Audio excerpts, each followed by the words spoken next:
everyone, I'm Anita at Wannabe Chef, and today we are making black bean burgers with tons of veggies. This is an amazing meal because it has so many vegetables, and at the same time you get the protein from the veggies. And I'm also adding something really different, which is almond meal. You could use either the dry almond meal, or you could use I have some leftover almond pulp from almond milk I made the other day, and I don't like to waste anything. So let's get started. So this is a cup and a half of black beans, cooked, okay? A cooked cup and a half of black beans that I just mashed up with like a potato masher. Okay, so I'm gonna add that into my big bowl, the cup and a half of the black beans. Okay, there we go. Really nicely mashed up with the potato masher, okay? You could boil them yourself, or you could use canned, whichever, it doesn't matter. Just make sure they're really boiled nice and soft.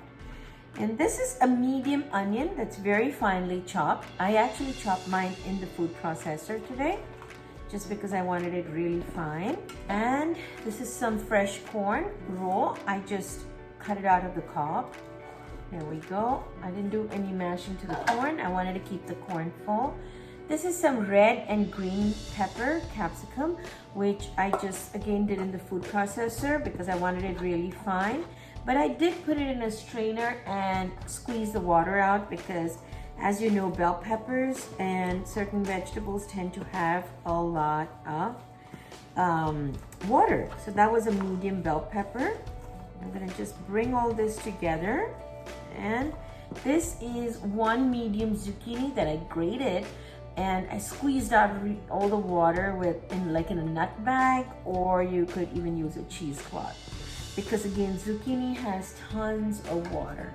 So I'm gonna start just like tossing my ingredients together first.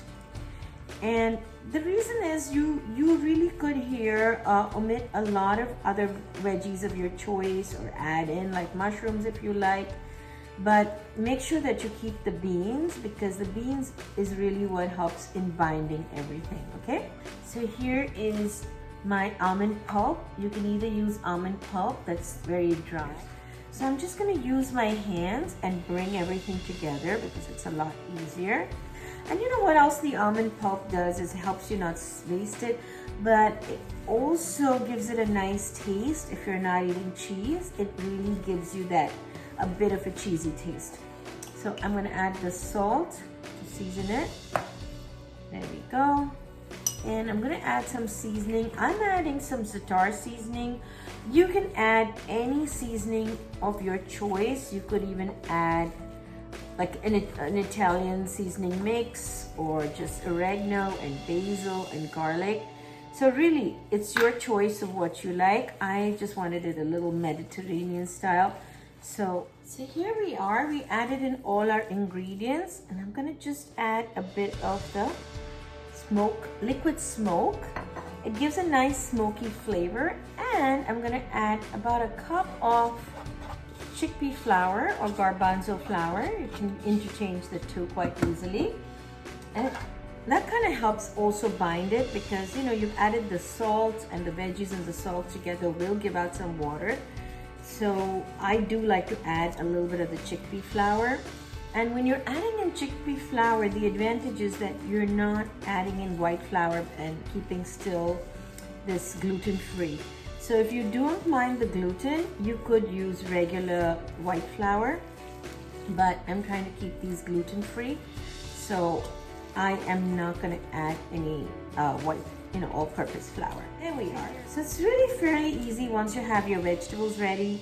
Any vegetables that you have at home, and remember, if they're a very watered out vegetable, to squeeze the water out. So just taste for salt, a little bit of more salt. Perfect. So now all you're gonna do is, with these veggie burgers, is start to like form it in a burger and put it on the pan. So I'm just gonna spray it with some ghee spray, because I do love the flavor of ghee. But use an oil, or anything of your choice. I'm just gonna start by putting this on my pan that I already warmed up on a medium heat. And that's about it. So that's a very easy recipe. You could add carrots if you like carrots. You could add mushrooms. You could add some grated cauliflower rice, even the ready one.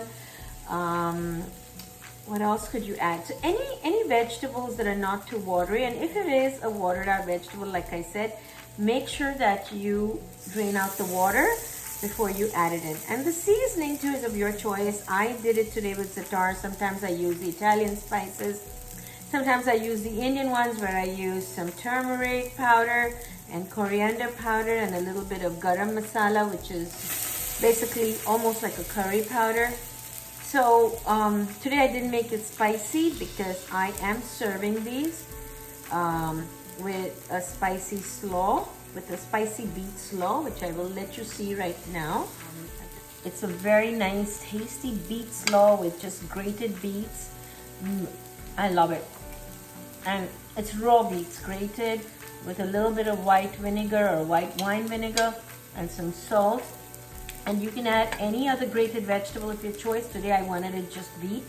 And it's a great replacement, I find, for ketchup, because I try not to eat anything with preservatives. So this works really well. And I add a little bit of red chili powder because I like it spicy. And that's it. You're pretty much done. I will come back to you and show you what my finished burger looks like. And the reason I'm spraying it on top is because I don't have a lot of oil on the pan. And as you can see, they're getting done nicely. Just cook them on 2 sides. And burgers are almost done. And let me show you how I'm going to be serving it. And I have been cooking these all along on a medium stove, not medium high, because my stovetop is super strong. And what I did is I've allowed it to take its time cooking. So here's one of the burgers that's done, and I'm going to show you how I'm serving it today. Here we go.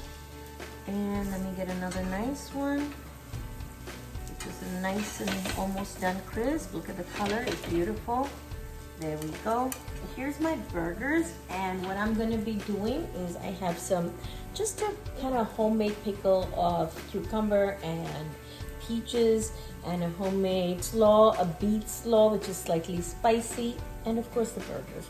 Now this is a totally gluten-free meal, and as well as it's completely vegan.